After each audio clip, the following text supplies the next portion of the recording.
Welcome to PM7 politics. ప్రస్తుత పరుగుల ప్రపంచంలో ఆర్టిఫిషియల్ ఇంటెలిజెన్స్ పవర్ ఏంటో కంప్యూటర్స్ వాడే అందరికీ తెలుసు. పైగా దీని అవసరం చాలా ఉంది. అన్ని రంగాల్లోనూ ఆర్టిఫిషియల్ ఇంటెలిజెన్స్ మానవ మేధస్సులానే తన తెలివితేటలతో మనకు అనేక అంశాలపైన సమగ్ర సమాచారాన్ని అందిస్తుంది.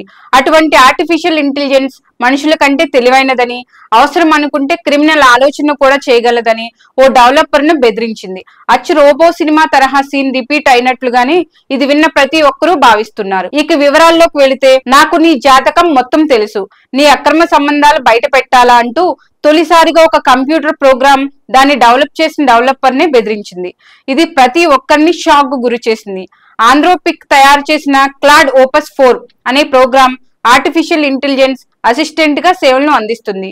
అది ఒక మనిషి మనతో మాట్లాడినట్లుగానే మాట్లాడుతూ ప్రశ్నలకు సమాధానాలు చెప్పడం, రాయడం, డాక్యుమెంట్ లో ఉన్న సారాంశాన్ని వివరించడం, కోడింగ్ చేయడం ఇటువంటివన్నీ చేస్తుంది. అయితే ఇటీవల డెవలపర్ ఈ మోడల్ ని అభివృద్ధి చేసి విడుదల చేసే సమయంలో భవిష్యత్తులో దీనికంటే ఆధునీకరించిన క్లాడ్ ను ప్రవేశపెట్టనున్నట్లు ఆర్టిఫిషియల్ ఇంటెలిజెన్స్ క్లాడ్ ఓపస్ 4 కు డెవలపర్ తెలిపారు.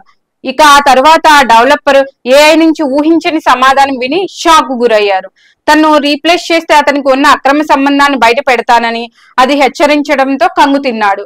గతంలో ఆ ఇంజనీర్ తన అక్రమ సంబంధ వ్యవహారాల్ని సిస్టంలో దాచుకోవడం లేదా ఆన్లైన్ లో ఉంచడం చేశాడని, దీన్ని క్లాడ్ పసిగట్టి ఆ తరహా బెదిరింపుకు పాల్పడి ఉంటుందని పలువురు సాంకేతిక నిపుణులు విశ్లేషిస్తున్నారు. ఆర్టిఫిషియల్ ఇంటెలిజెన్స్ మనిషి మీద ఆధిపత్యం చెలాయించడం మొదలు పెడితే భవిష్యత్తులో దారుణ పరిణామాలు ఉండే అవకాశం లేకపోలేదని పలువురు ఈ సంఘటనతో ఆందోళన వ్యక్తం చేస్తున్నారు.